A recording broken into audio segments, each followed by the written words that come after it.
Welcome to this exploration of a deeply unsettling chapter in American history.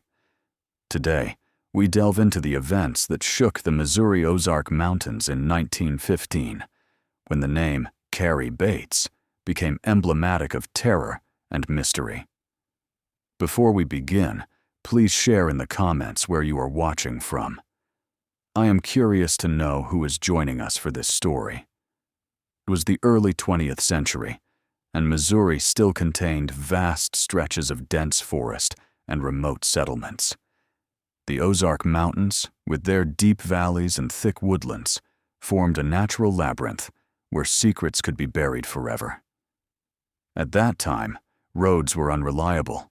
Communication between villages depended on riders and messengers, and the law often took days to reach the most isolated areas. This was an era when people relied on their neighbors out of necessity, yet also understood that such closeness could sometimes conceal unimaginable horrors. Webster County, situated in the heart of the Ozarks, was known for its hills covered in oak and pine, its crystal-clear streams cutting through the valleys, and its small farms scattered across the rugged terrain. The population consisted largely of families who lived off the land, growing corn, raising pigs and chickens, and maintaining vegetable gardens for sustenance. Their homes were simple wooden structures, often without electricity or running water. Life was challenging, but people took pride in their self-reliance and resilience. In that context, Carrie Bates was an ordinary woman. She was 28 years old when these events began to unfold, a mother of 3 young children living on a modest property about 5 miles from the nearest village, Seymour. Her husband, Thomas Bates, worked as a lumberjack and spent long periods away at logging camps, leaving Carrie alone with the children for weeks at a time. The solitude of that life was heavy, but Carrie seemed accustomed to it. Neighbors described her as a reserved woman of few words who seldom took part in social gatherings at the local church. In late March 1915, something strange started to occur. A farmer named Harold Pritchard, who lived roughly 2 miles from the Bates property, noticed dense smoke rising from the direction of their home. It was a dark smoke, different from the usual smoke of a fireplace or wood stove. Harold thought it might just be trash being burned, but something about the smell troubled him. He mounted his horse and went to investigate. What he found upon arrival would permanently alter that community's perception of the evil that can dwell in seemingly peaceful places. The Bates house was still standing, but there were signs of disorder. The front door was ajar, swinging slightly in the cold afternoon wind. Harold called for Carrie but received no answer. He hesitated for a moment, feeling a chill down his spine before entering. The interior was dim. Closed curtains blocked the sunlight. An oppressive silence hung in the air, broken only by the creak of floorboards under his steps. Harold immediately saw that furniture was overturned, chairs were knocked over, and dishes were shattered on the kitchen floor. Then he noticed the stains, dark spots on the wooden floor, trails leading from the main room toward the back of the house. His heart began to race. He called for Carrie again, his voice now trembling. Still, nothing. He followed the marks to a small back room where the children slept. The door was closed. Harold opened it slowly, and what he saw made him stagger back, his hand covering his mouth to stifle his nausea. The 3 children lay motionless in their beds, sheets pulled up to their necks, stained. There were no obvious signs of a struggle, yet the atmosphere in that room felt profoundly wrong. Harold ran from the house, mounted his horse, and galloped back to the village shouting for help. Within hours, a group of armed men assembled and returned to the Bates property, now accompanied by the county sheriff, Elijah Morrow. The sheriff was known for his serious, methodical demeanor, but even he was unprepared for what awaited him that afternoon. Preliminary investigations indicated the 3 children had died the previous night. There were no visible marks of external violence, leaving the investigators perplexed. The local doctor, William Hayes, was summoned to examine the bodies. He spent hours in that gloomy house, jotting notes in his worn notebook, and ultimately concluded the causes of death were uncertain. It could have been poisoning, asphyxiation, or something he could not identify with the era's limited resources. What disturbed Dr. Hayes most was the expression on the children's faces, an almost artificial serenity, as if they had fallen asleep unaware of what was happening. And Carrie, she had vanished. There was no trace of her near the house, no sign of where she might have gone.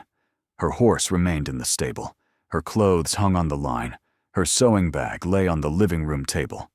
It was as if she had evaporated into thin air. Sheriff Morrow organized searches of the surrounding forest, but the Ozarks were vast and treacherous. Days passed without a single clue. The village of Seymour sank into a climate of fear and suspicion. Who could have done this? Was it Carrie? Or had someone taken her after committing this horrific act? Local newspapers began publishing reports on the case, and soon the story spread throughout Missouri. Sensationalist headlines described the Ozark mystery, the missing mother, and the children found dead. Theories began to surface. Some claimed Carrie had gone mad from loneliness and committed an unthinkable act before fleeing into the woods, where she would have succumbed to the cold or fallen prey to wild animals. Others believed a stranger had broken into the house, killed the children, and kidnapped Carrie. There were even whispers of supernatural forces, old Ozark legends about vengeful spirits inhabiting the deepest valleys. Thomas Bates, Carrie's husband, returned to the village a week after the discovery. He had been at a logging camp roughly 100 miles away in northern Missouri and only learned of the tragedy when a messenger finally reached him. The return journey took 3 days, and when Thomas arrived at the property, he found his house surrounded by onlookers and Sheriff Morrow, who waited with a grave expression. Thomas was a large man, with calloused hands and a face weathered by sun and wind. But upon hearing the details of what had happened, his knees weakened, and he had to lean against the doorframe. The sheriff led Thomas to the small barn, which had been temporarily used as a makeshift morgue. The bodies of the 3 children were covered with white sheets. Thomas approached slowly, as if each step weighed a ton. When he finally saw his children's faces, a low, animal-like moan escaped his throat.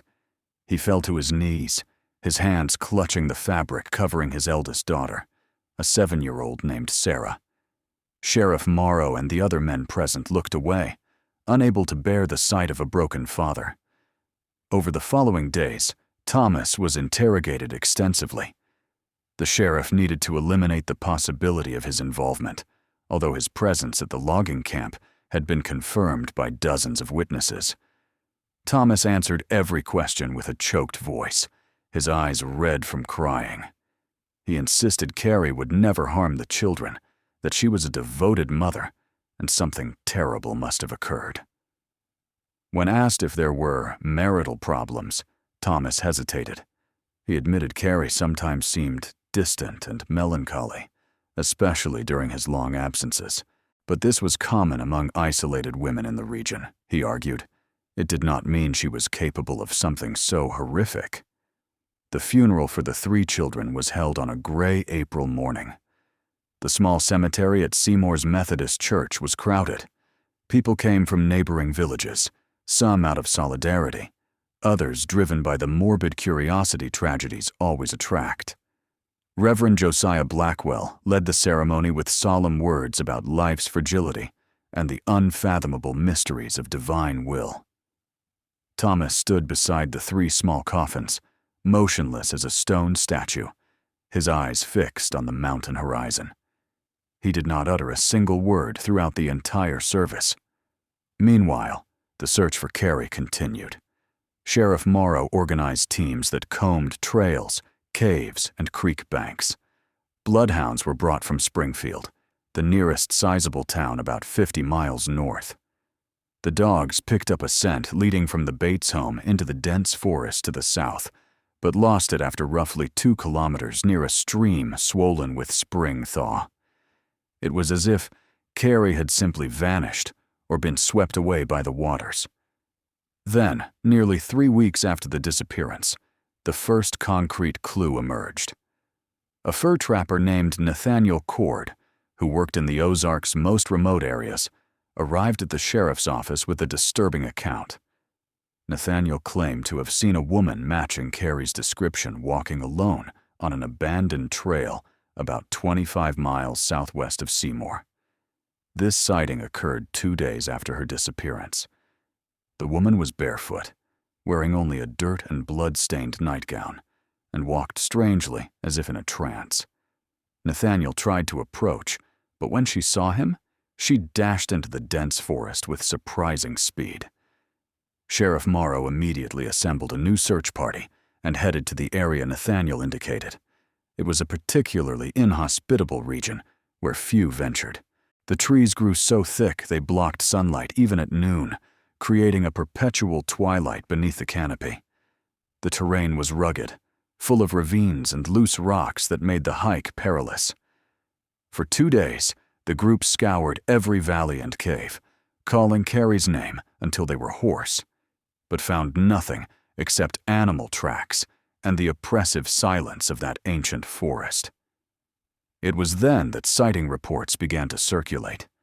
Various rural residents claimed to have seen a female figure wandering the woods at dusk.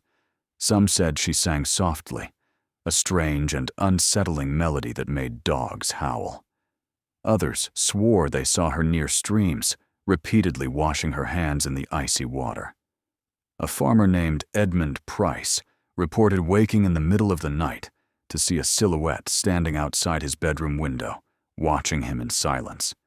When he lit a lamp, the figure was gone. But the next morning, he found barefoot footprints in the soft soil around his house. The case began to take on increasingly dark and inexplicable dimensions. The Springfield Republican sent a reporter to cover the story, and his articles turned Carrie Bates' disappearance into one of Missouri's most discussed mysteries that year. The reporter, a young man named Arthur Clemens, spent weeks interviewing locals and compiling reports. He wrote about ancient Ozark legends, stories passed down through generations of women who went mad in the mountain solitude and transformed into something not entirely human. These were mere superstitions, but in 1915, in the secluded depths of rural Missouri, the line between fact and folklore could blur dangerously. Dr. Hayes, still troubled by the children's deaths, decided to conduct more detailed examinations. He obtained Thomas Bates's permission to exhume the bodies and perform more thorough autopsies. What he discovered only deepened the mystery. There were no signs of poisoning by known substances, nor marks of mechanical asphyxiation. The children's lungs were clear, with no indication of suffocation. However, something was strange about their blood, a slightly unusual coloration that Dr. Hayes could not explain given his limited knowledge and equipment. He sent samples to a laboratory in St. Louis, but answers would take weeks to arrive. Meanwhile, Thomas Bates remained on the property, refusing to leave the place where his family had lived. Neighbors tried to persuade him to abandon that house, haunted by terrible memories, but he insisted on staying. He said Carrie might return and would need to find him there. He began patrolling the surroundings every night, carrying a lantern and a rifle, calling his wife's name into the darkness. Locals started avoiding the Bates property after sunset. They claimed they could hear Thomas screaming in the dark, his voice echoing through the valleys like a ghost's wail. May arrived, bringing heavy rains that turned Ozark trails into rivers of mud. The Bates case seemed destined to remain unsolved, just another tragedy lost in Webster County's dusty archives. But then something happened that reignited the investigation dramatically. A family of settlers traveling north from Arkansas stopped to camp near a creek about 20 miles from Seymour.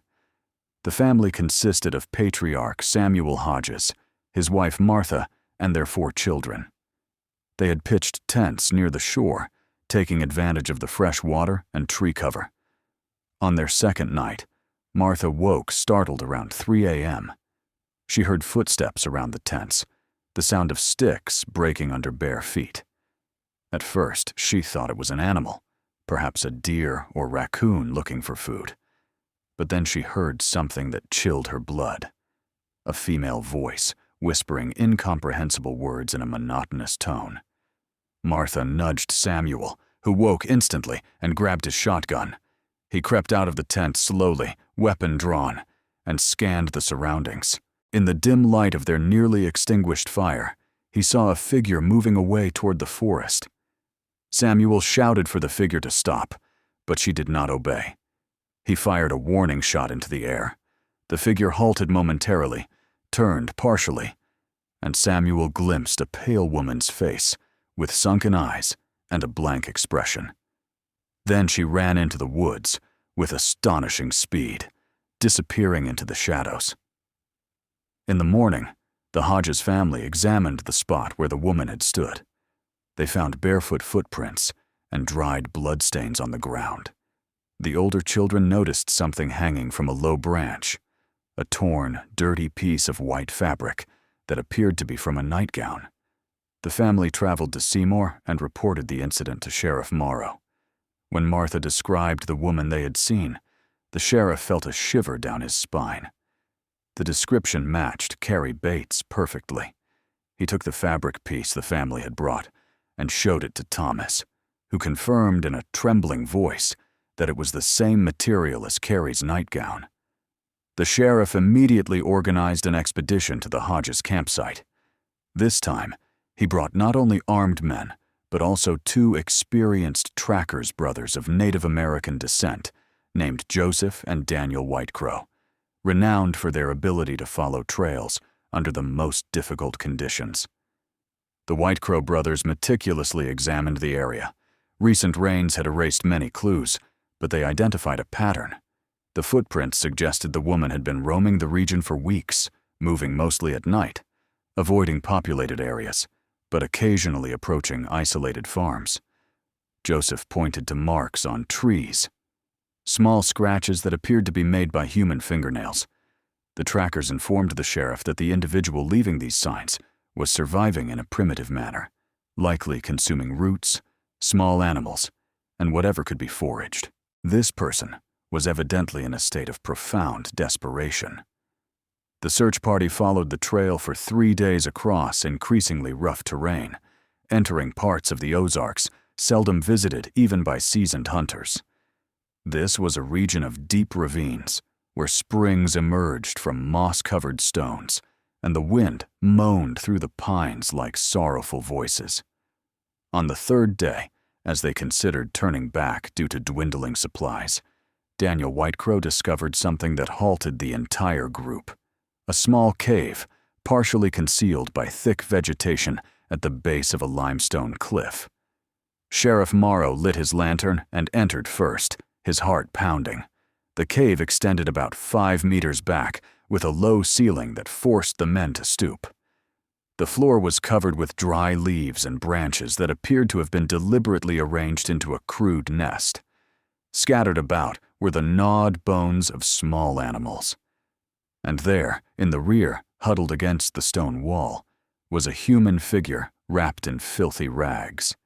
Its eyes reflected the lantern light, like those of a nocturnal creature. The sheriff approached slowly, hands raised in a peaceful gesture. He called softly, "Carrie? Carrie Bates?" The figure did not respond, merely staring at the light. She was nearly unrecognizable, her hair matted with leaves and dirt, her face covered in scratches and grime, her nails broken and stained with blood. Her clothes were tatters that barely covered her skeletal frame. Yet, when the sheriff looked more closely into those eyes, he recognized a glimmer of lingering humanity. It was her. It was Carrie Bates. Extracting Carrie from the cave proved a delicate and distressing task. She resisted initially, emitting guttural sounds and trying to evade the men. She did not speak, and seemed not to comprehend human language. Joseph Whitecrow suggested treating the situation as one would with a terrified wild animal, using patience and slow movements. Eventually, they managed to wrap her in blankets and carry her outside. In the daylight, her condition was even more shocking. She was severely malnourished, likely weighing less than 40 kilograms. Her skin bore wounds in various stages of healing, some infected. But most disturbing was her expression, utterly vacant, as if something essential to her humanity had been extracted. The return journey to Seymour took 2 days, as Carrie had to be carried most of the way. She would not walk voluntarily, and when forced to take steps, she moved oddly, dragging her feet and swaying. At night, she lay awake, eyes wide and fixed on the darkness, occasionally emitting the same monotonous whisper Martha Hodges had described. The men took turns watching her, unable to sleep properly with such an unsettling presence in camp. Upon finally reaching Seymour, a crowd had already gathered. News of Carrie's discovery had spread rapidly. Thomas Bates was there, pushing through the people to reach the wagon transporting his wife. When he saw her, his face collapsed into a mixture of relief, horror, and despair. He tried to embrace her, but Carrie showed no recognition. She looked through him as if he were transparent, and when Thomas took her hands, she violently pulled away, scratching his face in the process. Dr. Hayes immediately assumed Carrie's care. She was taken to a room at the back of his clinic, where he examined her with his wife's nursing assistants. Carrie's physical condition was grave: severe dehydration, advanced malnutrition, multiple infections, and signs of prolonged exposure. Yet, it was her mental state that most concerned the doctor. Carrie did not answer questions, seemed not to understand where she was, and alternated between periods of total catatonia and sudden bursts of violent agitation. She had to be restrained to the bed for her own safety and that of others. For the first weeks after her rescue, Carrie remained in a state defying contemporary medical explanation. Dr. Hayes consulted colleagues in Springfield and even sent detailed letters to specialists in St. Louis describing her peculiar symptoms. Carrie did not speak, though she occasionally made sounds resembling fragmented words, always in the same repetitive, monotonous tone. She refused solid food and had to be patiently fed broths and liquids. While her body slowly recovered from malnutrition, her mind seemed trapped in a distant, inaccessible place. Thomas visited daily, sitting by the bed where Carrie was restrained. He talked to her for hours, reminiscing about their life together, describing the farm, mentioning the children's names. But Carrie never reacted. Her eyes remained fixed on the ceiling, blinking only occasionally, as if seeing through the walls and contemplating something no one else could perceive. Eventually, Thomas stopped talking and simply wept silently, holding his wife's inert hand, a hand that had once caressed their children and now felt like cold stone. Sheriff Morrow, meanwhile, faced a complex legal and moral dilemma. Carrie had been found, yet the circumstances of the children's deaths remained unclear. He needed to determine whether Carrie was responsible or if she had been the victim of an attack that also claimed her children. The problem was that Carrie, in her current state, could not be interrogated. The sheriff consulted with the county prosecutor, a pragmatic man named Herbert Crane, who argued that without concrete evidence or a confession, prosecuting Carrie would be impossible. Moreover, her mental state clearly rendered her unfit for judgment. It was at this point that the results from the tests Dr. Hayes had sent to the St. Louis laboratory months earlier finally arrived. A thick envelope contained detailed analyses of the children's blood samples. Experts in St.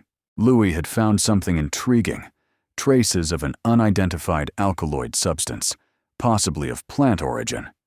While not conclusive proof of poisoning, it suggested the children might have ingested or been exposed to a toxic plant. The report noted that certain native Ozark plants, if prepared in a specific way, could produce profound sedative effects followed by gradual respiratory failure, which would explain the children's peaceful appearance. This discovery opened new lines of inquiry. Dr. Hayes began researching regional poisonous plants. He found several species that, in knowledgeable hands, could be lethal. Water, hemlock growing along streams, henbane found in disturbed areas, and others. Some of these plants were known to local healers and midwives who used them in minute doses to treat pain or induce sleep. In larger doses, they were deadly. But who possessed this knowledge? Carrie, or perhaps someone who had visited her that fateful night? Sheriff Morrow decided to investigate Carrie's past more deeply. He traveled to Douglas County, about 70 miles south, where Carrie had grown up. There, he spoke with people who knew her before her marriage to Thomas. What he discovered was revealing. Carrie's mother, Abigail Proctor, had been known in the area as a healer, someone people turned to for illnesses when the nearest doctor was days away. Abigail knew herbs and prepared remedies many swore were effective. She had died when Carrie was 15, but before that, she had taught her daughter much about medicinal plants. This information cast new light on the case. Carrie would have possessed the knowledge necessary to prepare a lethal substance from local flora. Yet this raised more questions than answers. Why would she do this to her own children? Was it an act of desperation, a lonely mother gone mad, deciding to spare her children some perceived suffering? Or was it something more sinister? And if Carrie wasn't responsible, who else could have accessed the house and the children? Thomas had a verified alibi. There were no reports of strangers in the area at the time. Reverend Blackwell, troubled by the affair and seeking to offer spiritual guidance, began visiting Carrie regularly. He would sit by her bed, pray aloud, and read passages from the Bible, attempting to reach whatever remained of her soul. During one such visit, something extraordinary occurred. As the Reverend read Psalm 23, Carrie suddenly turned her head toward him. It was the first time in weeks she had shown any awareness of another presence. Her lips moved, attempting to form words. The Reverend leaned closer, his heart racing. Carrie whispered something so faint he could barely hear, urging her to repeat it with immense effort, as if each word were drawn from the depths of a dark well. Carrie muttered, "They were in pain." Reverend Blackwell was stunned. He asked who was in pain. Carrie closed her eyes, tears beginning to stream down her emaciated face. "My babies. They were in pain. I just wanted them to stop suffering." Then she fell silent again, retreating into her catatonic state, and said nothing more for days. The Reverend immediately reported this to Sheriff Morrow and Dr. Hayes. Carrie's words could be interpreted as a confession, but given her mental state, would they hold legal weight? More importantly, what did she mean by "they were in pain"? Were the children ill? There were no prior reports of sickness. Dr. Hayes revisited his notes from the initial examinations. He had found no signs of disease in the children, but admitted his exams were limited and conducted days after death. Symptoms of an acute illness could have been missed. Thomas Bates was informed of Carrie's words. He vehemently insisted the children were perfectly healthy when he left for the logging camp. Sarah, the eldest, had been happy and playing. The middle child, 5-year-old Jacob, was learning to help with chores. The youngest, 3-year-old Emma, was cheerful and full of life. There had been absolutely no sign of illness. Thomas began to wonder if Carrie had descended into complete madness, imagining a non-existent suffering in the children, or worse, constructing a justification in her troubled mind for an act without justification. June brought humid heat that made Ozark days nearly unbearable. Dr. Hayes's small clinic lacked adequate ventilation, and Carrie suffered in the oppressive heat, her pale skin slick with sweat. The doctor decided she needed transfer to a specialized institution. He wrote to State Hospital No. 1 in Fulton, Missouri, a facility for the mentally ill located roughly 200 miles north. Hospital officials agreed to admit Carrie, but the journey would be long and difficult, given her fragile state. As preparations for the transfer were underway, an unexpected development once again altered the investigation's course. An elderly woman named Prudence Yates, who lived in a secluded cabin about a dozen miles from the Bates property, came to Sheriff Morrow's office with a story she had kept for weeks. Prudence was 72, a widow of 2 decades, living alone with a small garden and a few chickens. She was known as secretive and suspicious of authority, belonging to a generation of mountain people who solved their own problems. Prudence told the sheriff that approximately a week before the Bates children were found dead, she had received a visit from Carrie. This was unusual, as the 2 women were not close, having met only occasionally over the years. Carrie had arrived on foot after traveling 12 miles and was visibly agitated. She asked Prudence about medicinal plants, specifically something to relieve intense pain and induce deep sleep. Suspicious, Prudence inquired why Carrie needed this. Carrie replied that the children were suffering from something doctors couldn't cure, and she needed a way to ease their pain. Prudence stated she refused to provide specific information, advising Carrie to see Dr. Hayes or wait for her husband's return. Carrie insisted, her hands shaking, her eyes showing a desperation Prudence described as something I've never seen in any person, as if she was seeing horrors no one else could see. Eventually, Carrie left. Prudence didn't dwell on the incident until hearing of the deaths. She had remained silent, fearing accusation of complicity, but her conscience finally compelled her to come forward. This revelation was crucial. If true, it meant Carrie had premeditated giving something to the children days before their deaths.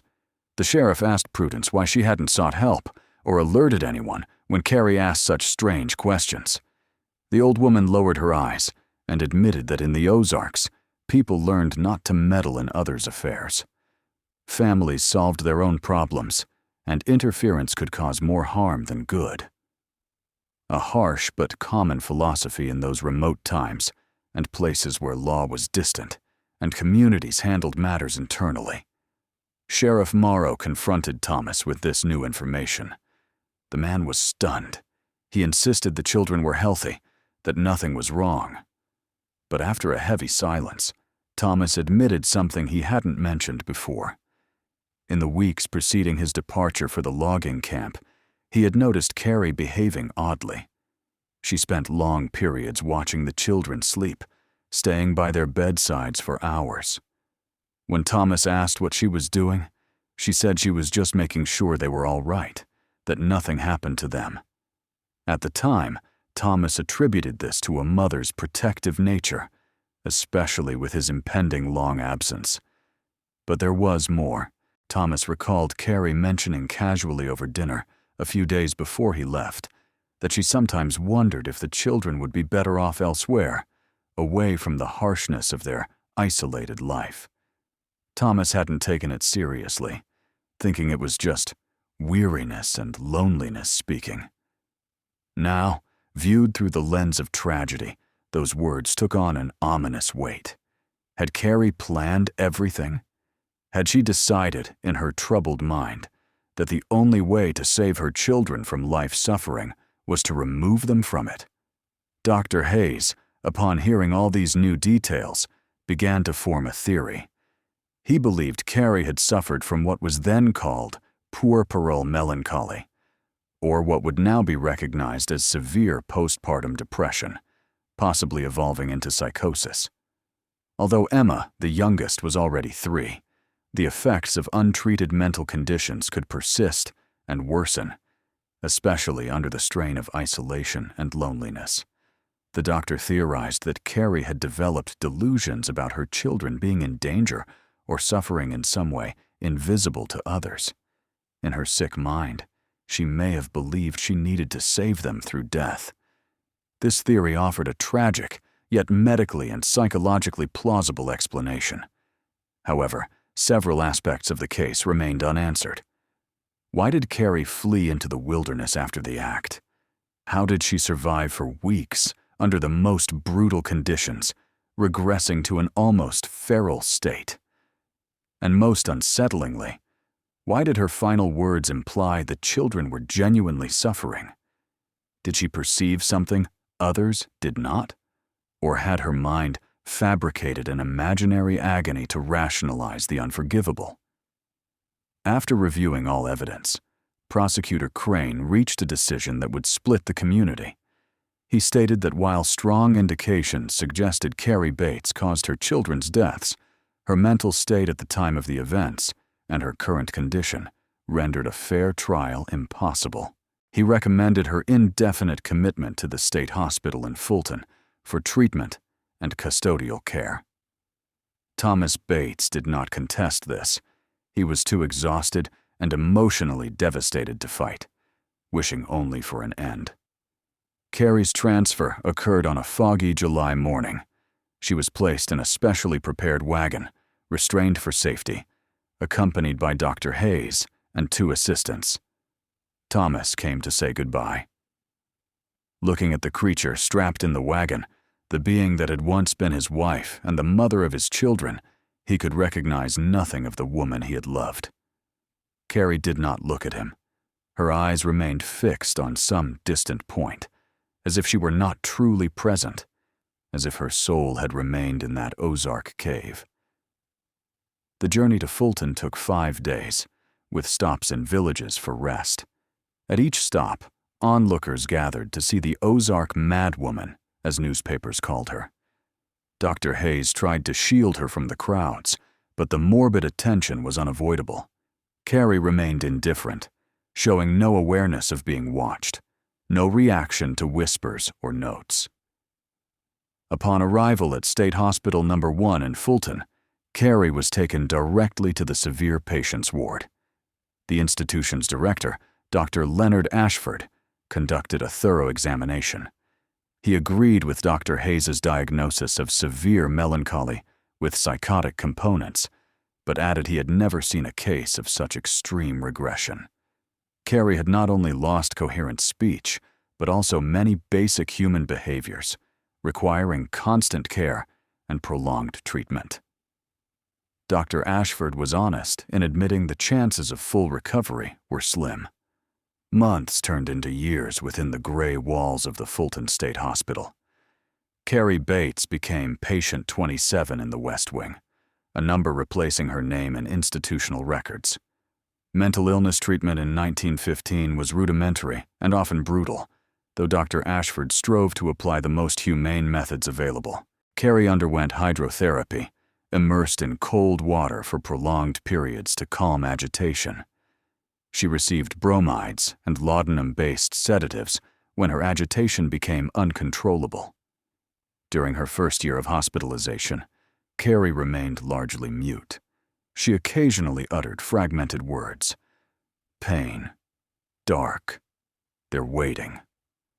Nurses reported she spent hours staring out her barred window at the surrounding trees, as if expecting something to emerge from the forest. At night, she often woke screaming a high-pitched, animal-like sound, disturbing the entire ward. The screams always contained the same repeated word: forgive, forgive, forgive. Thomas Bates wrote letters to the hospital in the initial months, inquiring about his wife's condition. Dr. Ashford responded with concise, professional reports, indicating little improvement. Gradually, Thomas's letters grew less frequent. The last arrived in March 1916, a year after Carrie's hospitalization. In it, Thomas stated he was selling the Ozark property and moving to Kansas to live with distant relatives. He could no longer endure a place haunted by memories. He did not mention plans to visit Carrie or bring her back if she improved. It was as if he were burying not only his 3 children, but also the woman who had once been his wife. Meanwhile, back in Webster County, the Bates case lived on in local conversations. The abandoned Bates estate became an object of superstition. Children were forbidden to approach, and travelers avoided passing after dark. Stories circulated of strange lights in the empty house's windows, sounds of children playing at dawn, and a female figure wandering the fields. Sheriff Morrow, pragmatic as he was, attributed these tales to overactive rural imaginations, though he privately admitted the place held an unsettling aura. In 1917, Springfield Republican reporter Arthur Clemens decided to write a follow-up article. He traveled to Fulton and was permitted a brief interview with Carrie, accompanied by Dr. Ashford. What he saw deeply shocked him. The woman before him was a specter, weighing perhaps less than 45 pounds, her hair completely gray though she was only 31. Her eyes, which the reporter described as bottomless pits of darkness, remained fixed somewhere beyond him throughout the visit. Arthur asked simple questions, inquiring if she remembered Thomas, the children, the Ozark house. Carrie gave no verbal response, but when he mentioned the names Sarah, Jacob, and Emma, silent tears began streaming down her face. Her only reaction. Dr. Ashford explained that Carrie experienced rare, painful moments of partial lucidity, brief windows where some consciousness seemed to return, during which she appeared to relive something terrible, moaning and cringing as if attacked by unseen forces. Arthur Clemens's article, published in June 1917, caused a stir. He wrote compassionately about the shattered woman he had met, questioning whether the era's justice and mental health systems were equipped for such complex cases. He argued that Carrie, regardless of her actions, was clearly ill and needed treatment, not punishment or abandonment. The article generated weeks of reader letters, some agreeing with Arthur's compassionate view, others insisting Carrie was a murderer who deserved to suffer. However, Arthur had uncovered something during his investigation that he chose not to publish, deeming it too speculative and potentially harmful. He had met a retired Springfield doctor, an elderly man named Dr. Emmett Graves, who had practiced medicine in the Ozarks for decades. Dr. Graves revealed that in the years before the tragedy, he had attended to the 3 Bates children on 2 occasions. Both times, the children exhibited strange symptoms: intermittent fever, skin spots, unexplained bone pain. Dr. Graves had suspected a rare disease, possibly related to nutritional deficiencies or environmental toxins, but was uncertain. The old doctor confessed his regret at not investigating more deeply. He wondered if the children had indeed been suffering from something he couldn't diagnose, something Carrie, with her maternal sensitivity, had perceived but couldn't articulate. Was it possible the children had a progressive, painful condition? That Carrie, seeing them languish without hope of a cure, made that terrible decision, genuinely believing she was alleviating real suffering? Arthur found this possibility deeply disturbing, as it cast the case in a completely different light, transforming Carrie from a mad killer into a desperate mother who might have seen what others could not. Yet, without concrete medical evidence, Arthur decided publishing this theory would be irresponsible. He filed his notes from the conversation with Dr. Graves in the Springfield Republican's basement, where they would remain forgotten for decades. The world continued to accept the official version. Carrie Bates had gone mad from loneliness and killed her 3 children in a psychotic break, a simpler, more digestible explanation for newspapers and rural porch conversations. Within the Fulton State Hospital, Carrie began to show subtle changes in 1918. She started speaking more, though her words often lacked linear sense. She spoke of shadows moving along walls, voices calling her children at night, something living in the forest that wanted the children. Nurses and doctors interpreted this as persistent delusions, symptoms of unresolved psychosis. They increased her sedative doses and continued treatments, hoping she would eventually find some mental stability. Yet there were moments, usually at dawn when medication was at its lowest in her system, When Carrie said things that sounded almost lucid, she spoke of trying to save the children, of seeing marks on their bodies that doctors missed, of hearing their groans of pain at night when Thomas was away. She insisted she had done what any mother would do, alleviated their suffering in the only way she knew. But these statements were always followed by periods of extreme agitation, where Carrie screamed about monsters and darkness, undermining any coherence her previous words might have held. By 1920, the Fulton State Hospital was overcrowded. World War I had ended 2 years prior, but its psychological toll echoed still. Soldiers returning with what was then called war shock filled the wards, stretching already scarce resources. Long-term patients like Carrie, who showed little improvement over years, received less individualized attention. She became part of the scenery, a quiet presence whose story newer nurses did not always know. It was during this period that Carrie met another patient who would change her final years. Margaret Walsh was a 45-year-old woman hospitalized after a severe nervous breakdown left her unable to care for herself. A former country school teacher, Margaret retained a lucidity many other patients lacked. She and Carrie were placed in the same dormitory, a large room with 12 beds for patients deemed less dangerous. Naturally curious about others' stories, Margaret began talking to Carrie during long afternoons, sitting by her bed and speaking of simple things: the weather, birds at the window, her own childhood memories. At first, Carrie did not respond, maintaining her usual silence. Gradually, over weeks and months, she began to react. First with glances, then nods. Finally, with whispered words Margaret had to lean close to hear. One winter day in 1921, Carrie finally told her full story to Margaret. It was the first time in 6 years she had articulated the events coherently and chronologically. She spoke of the oppressive loneliness of Ozark life, how weeks without Thomas felt like years, and how she began noticing changes in the children that others missed. Sarah, the eldest, complained of leg pains that came at night, making her cry softly. Jacob developed unexplained, sporadic fevers. Emma, the youngest, had stopped growing properly, her body too thin, her skin taking on a sickly pallor.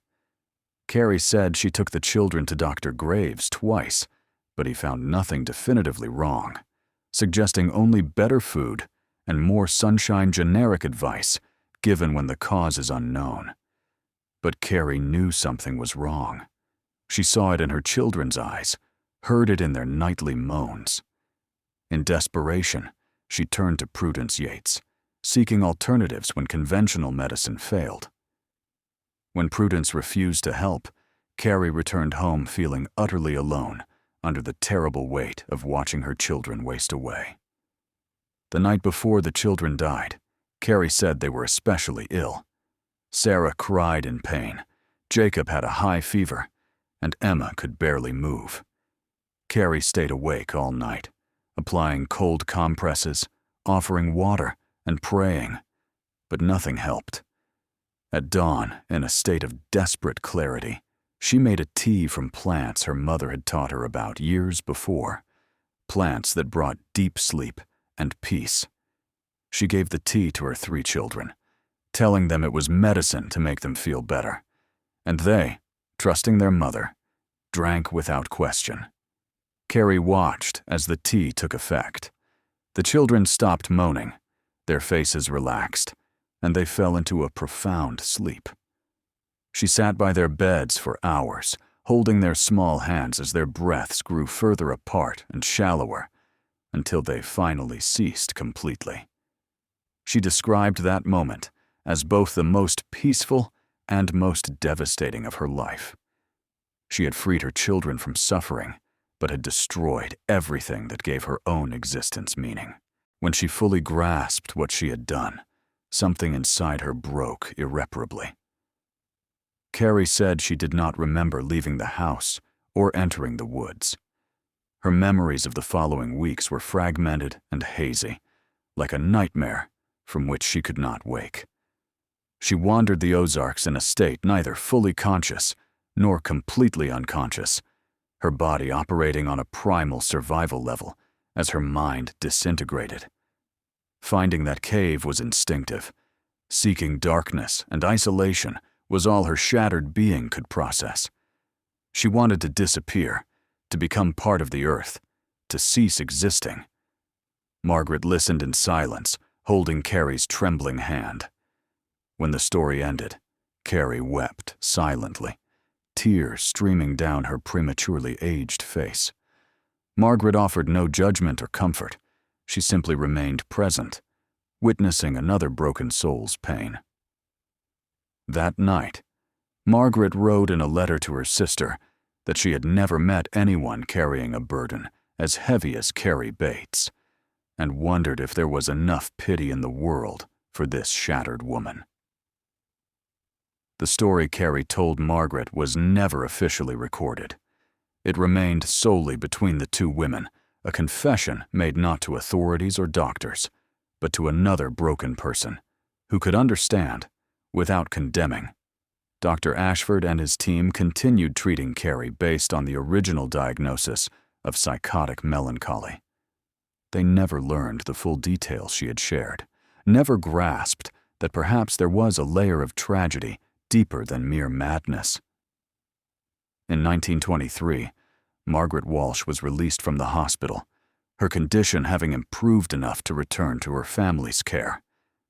Before leaving, she spent a final afternoon with Carrie, promising never to forget her story. Margaret held Carrie's hands and said something that made the older woman's eyes flicker with what might have been gratitude or relief. "You loved your children. That I know. And to love so deeply that one is willing to do the unthinkable to end their suffering, that is not madness. It is love taken to its darkest limits." After Margaret's departure, Carrie returned to her usual silence. She had said all she needed to say, emptying the poison from her soul to someone who truly listened. The following years passed in a monotonous routine of meals, medications, and therapy sessions that led nowhere. Carrie aged rapidly within those walls, her body stooping, her hair turning completely white.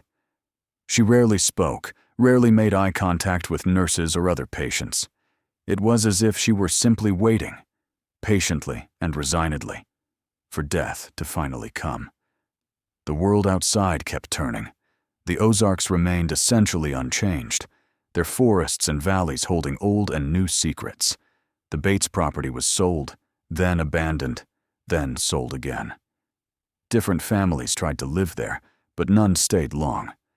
There was something in that place that people felt, but could not name.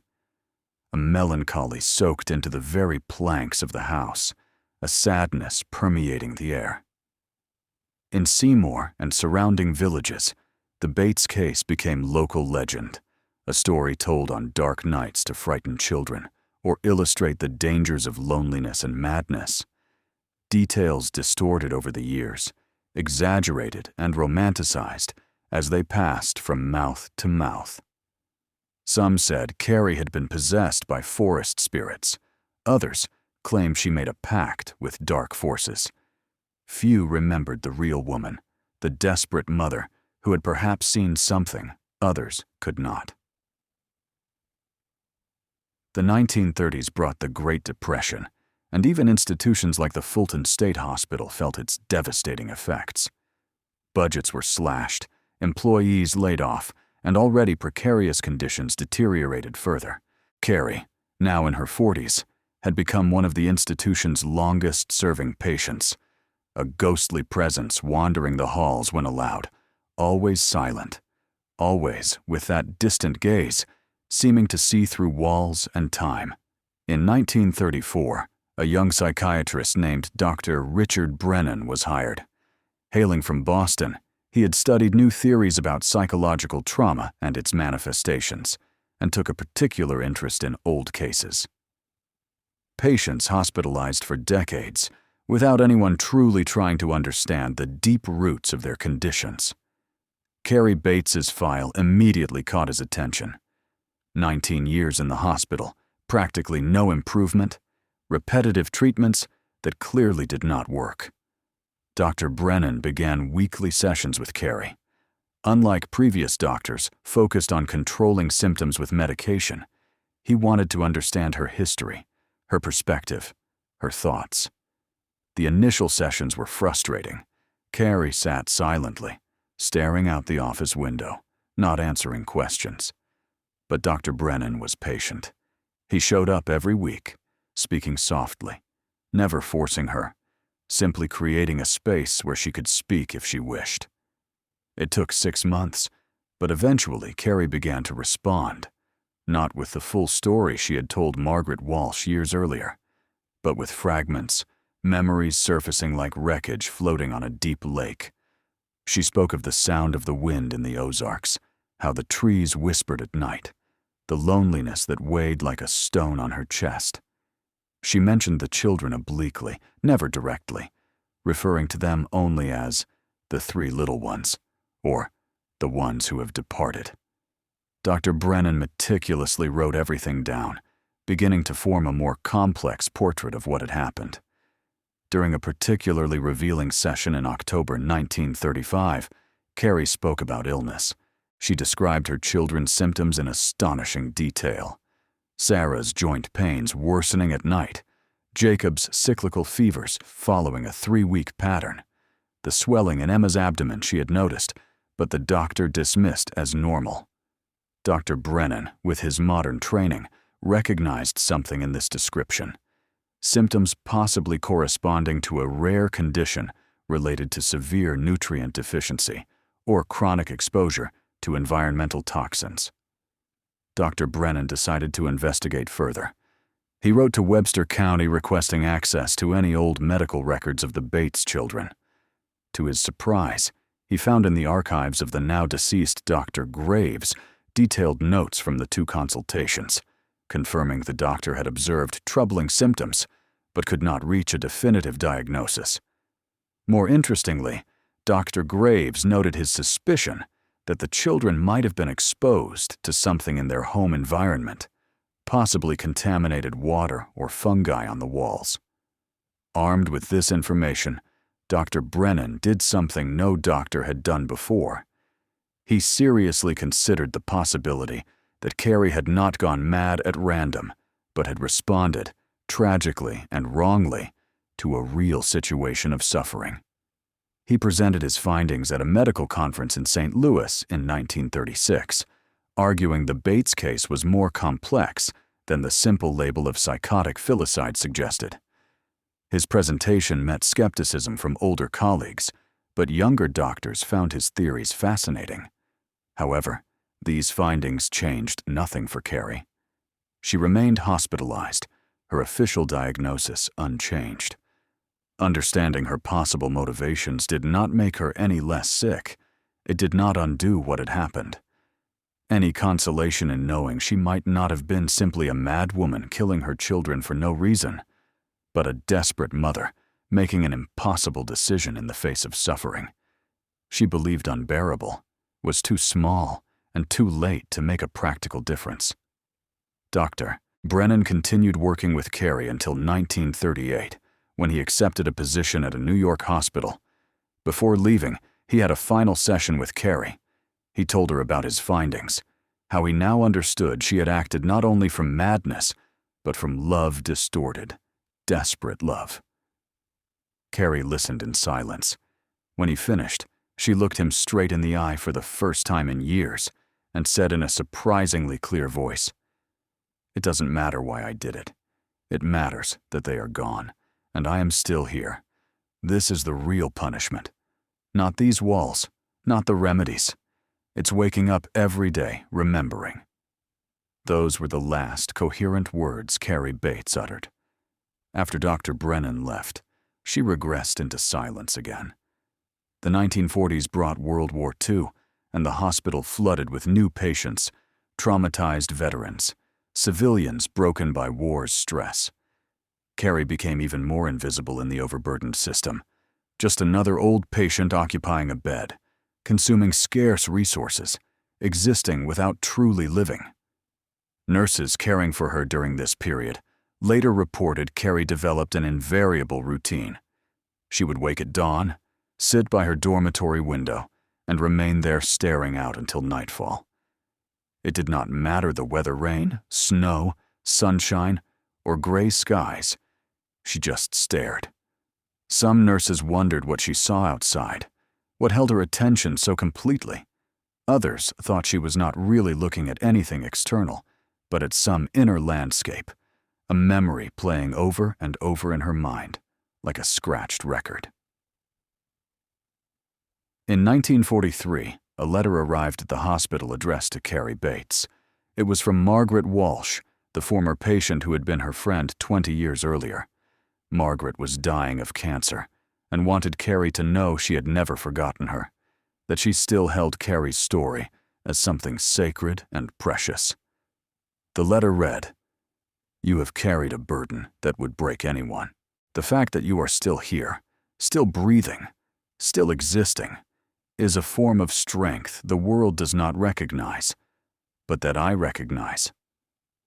When I leave soon, I will take your story with me, and maybe on the other side, if there is one, I can find your 3 little ones and tell them that their mother loved them more than life itself." A nurse read the letter to Carrie, as her eyes could no longer focus properly on written words. When the reading ended, Carrie wept, not the silent tears she sometimes shed, but deep sobs shaking her fragile body, a cry seeming to come from somewhere far beyond herself, as if all the pain accumulated over decades had finally found a way out. The nurse held her hand until the sobs ceased, and Carrie returned to her usual silence. That was the last time anyone saw Carrie Bates show strong emotion. Carrie Bates's final years were marked by gradual, inexorable physical decline. In 1947, at 60 years old, she looked 80. Her body was hunched from severe osteoporosis, the result of decades of poor nutrition and lack of sun exposure. Her hands trembled constantly, her steps faltering and unsure. Doctors who examined her periodically noted she was simply fading, like a candle burning its last wick, no specific disease destroying her body, only the accumulated wear and tear of a life that had lost any will to continue. It was during this time that a young social worker named Helen Richardson arrived at the Fulton State Hospital. 25 years old, a recent graduate full of idealism and determination to make a difference in the lives of the forgotten, she was assigned to the ward where Carrie resided. As with all her patients, Helen began reviewing old files to better understand the people in her care. Carrie's file was voluminous. Decades of medical notes, psychiatric reports, treatment records. Helen spent a whole week reading it all, and when she finished, she felt a deep sadness that would accompany her for the rest of her career.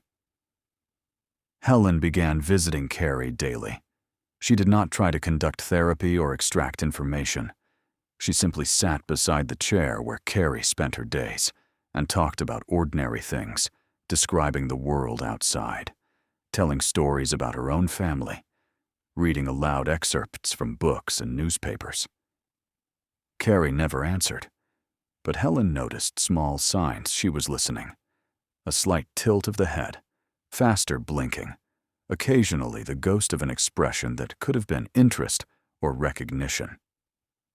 On an autumn afternoon in 1948, Helen brought something different to her daily visit. She had searched the historical archives of Springfield and found old copies of the newspapers that had covered the Bates case in 1915. She brought copies of the original articles, including the one written by Arthur Clemens. Helen did not know if it was appropriate or therapeutic to show them to Carrie, but something told her the elderly woman deserved to see how her story had been told to the world so many years ago. Helen began to read the articles aloud. When she reached the parts describing the Ozarks, the estate, and the village of Seymour, she noticed Carrie had turned her head toward her. For the first time in years, Carrie was looking directly at another person, her eyes hazy yet focused. Helen continued reading, her voice trembling under the weight of the moment. When she finished, a long silence followed. Then Carrie whispered so softly, Helen almost missed it. "I'd go back if I could. I would go back to that place. Not for the house, but for the forest, to the cave. It was the only place where I didn't have to think." Those words shattered something within Helen. She realized then that Carrie had not been saved when found in that cave 33 years earlier. She had been torn from the only refuge her shattered mind had managed to create. The rescue everyone celebrated had perhaps been, from Carrie's perspective, merely the prolongation of an agony she longed to end. Helen held Carrie's cold, bony hand, unable to find words of comfort that did not ring hollow before such a devastating truth. Over the following months, Helen tried to improve Carrie's quality of life within the hospital's confines. She obtained permission to take her to the institution's small, seldom-used indoor garden, where a few trees grew and birds sometimes visited. Carrie seemed calmer there, especially when the wind rustled the leaves, creating a whisper that perhaps reminded her of the forests of her youth. Helen also brought small gifts, a soft shawl for cold days, a more comfortable cushion for her chair, an old music box that played simple melodies. In December 1949, Carrie developed pneumonia. At her age and in her frail condition, it was essentially a death sentence. Doctors administered what they could, but antibiotics were scarce, and Carrie was not considered a priority. Helen stayed by her bed through the nights, holding her hand, whispering that it was okay, that she did not have to fight anymore. The fever rose.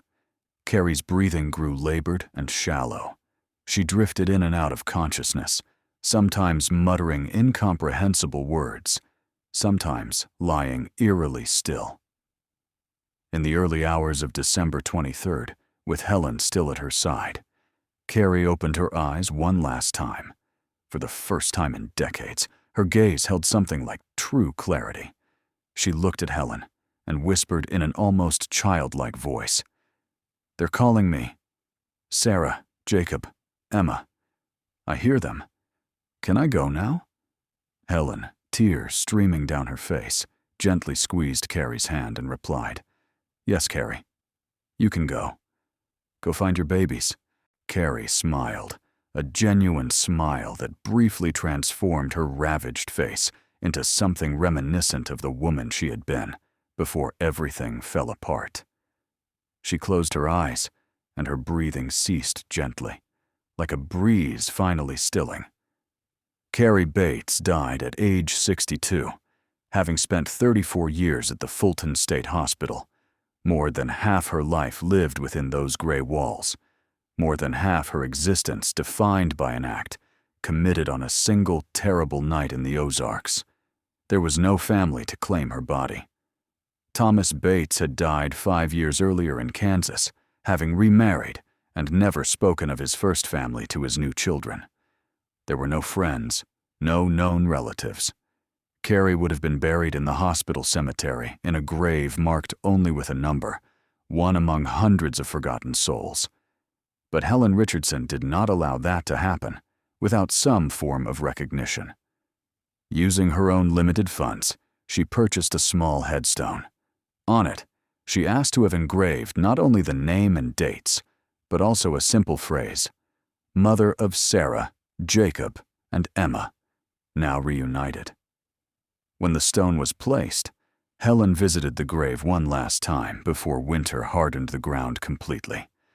She laid wildflowers gathered near the road, the same kind that grow in the Ozarks, and said a silent prayer for a woman who had carried an impossible burden and been broken by it.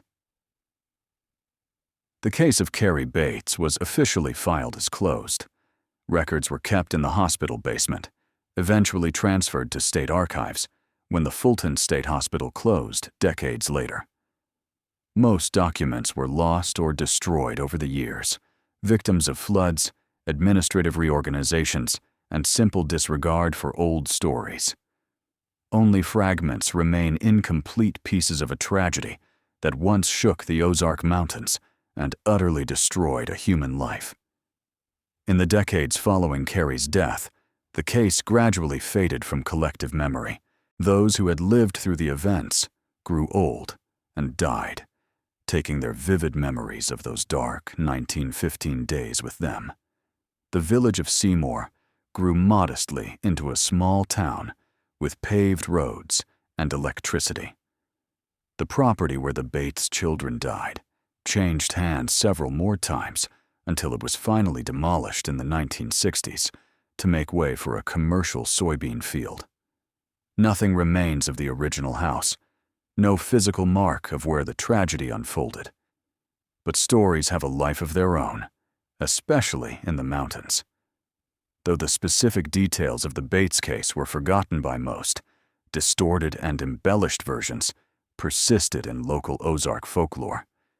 Tales were told of a woman who went mad in the forest solitude, of ghostly children heard playing at dawn near certain streams, of a melancholy presence wandering the deepest valleys. No one connected these stories directly to Carrie Bates anymore, but she had become part of the region's dark mythology, one of many lost souls said to haunt those ancient hills. In 1983, a local historian named Robert Hensley, researching old Missouri criminal cases for a book on the state's legal history, stumbled upon fragmented Bates case records in the Webster County archives. Intrigued, he spent months tracking down every piece of information he could find. He located Arthur Clemens's original papers, found partial Fulton Hospital records, and interviewed descendants of those who had known the people involved. What he gathered was incomplete, full of gaps and contradictions, but enough to reconstruct the basic contours of the story. Hensley wrote a chapter on the Bates case in his 1985 book, Crimes and Tragedies of the Ozarks: Forgotten Histories of Rural Missouri. His approach was compassionate and nuanced. He presented multiple theories: the official view of psychotic filicide, the possibility raised by Dr. Brennan that the children were genuinely ill, and the tragic reality of an isolated woman without adequate resources facing an impossible situation. Hensley concluded the chapter by arguing that the Bates case illustrated the systemic failures of an era when mental health was poorly understood, when rural women lived in isolation without support, and when medicine had limited ability to diagnose complex conditions. The book had a modest circulation, mainly among historians and true crime enthusiasts. Some readers were deeply moved. One wrote to Hensley that her own grandmother had been a lonely mother in the mountains and understood the kind of despair that could drive someone to unthinkable acts.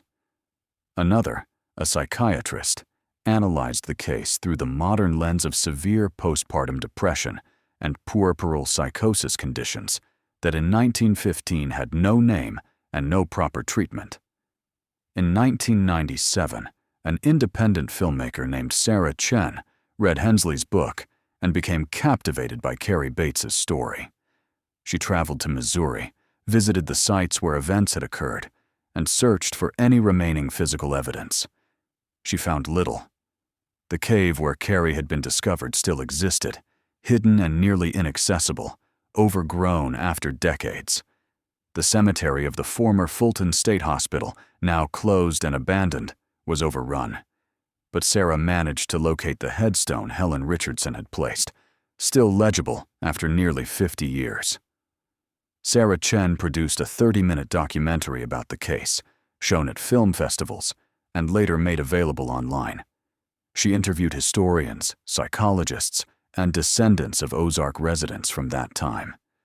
Her documentary emphasized social context, the devastating loneliness of rural women, the lack of medical and mental health resources, the impossible expectations placed on mothers left alone for long periods. Sarah argued that Carrie Bates was not simply a murderer or a madwoman, but a victim as much as her children, destroyed by circumstances beyond her control. The documentary sparked online discussion, particularly among communities interested in forgotten stories and historical justice for women whose narratives have been simplified or distorted. Some argued Carrie deserved compassion, that her actions, while terrible, were understandable, given untreated mental illness and extreme isolation. Others contended that compassion did not mean absolution, that the 3 innocent children were the true victims and should never be forgotten in attempts to humanize the mother who killed them. There were no easy answers, no conclusion satisfying all the moral complexities of the case. Today, more than a century after the events of 1915, the case of Carrie Bates remains a disturbing story about the limits of love, despair, and human frailty. The Ozarks still stand, their forests and valleys still holding secrets. Their rural communities still face isolation, though in ways different from a century ago. Occasionally, someone stumbles upon the story through an online search or an old book, is fascinated for a few hours or days, and then moves on, letting Carrie Bates return to the oblivion from which she briefly emerged. But perhaps that is fitting. Perhaps some stories are not destined for fame. Perhaps the tragedy of Carrie Bates is best served by remaining in the shadows, a silent reminder that behind sensational headlines and criminal files are real human beings in real pain, making impossible decisions under unimaginable circumstances. Sarah, Jacob, and Emma Bates died one night in March 1915, their short lives ended by hands meant to protect them. Carrie Bates physically survived another 34 years, but something essential within her died that same night, leaving only an empty shell that continued breathing without truly living. We who hear this story more than a century later can only bear witness. We can acknowledge the tragedy without simplifying it. We can feel compassion for all the victims without forgetting the complexity of the circumstances. We can remember that somewhere deep in the Missouri Ozarks, in a moss-covered cave forgotten by time, a woman once hid from the daylight because the darkness was more bearable than facing what she had done. And we can recognize that stories like this reveal not only the horror humans are capable of, but also the fragility of our minds, the importance of support systems, and the devastating consequences when desperate people are left utterly alone with their demons. If you have stayed until the end of this journey through one of the darkest and most disturbing cases in American history, I thank you.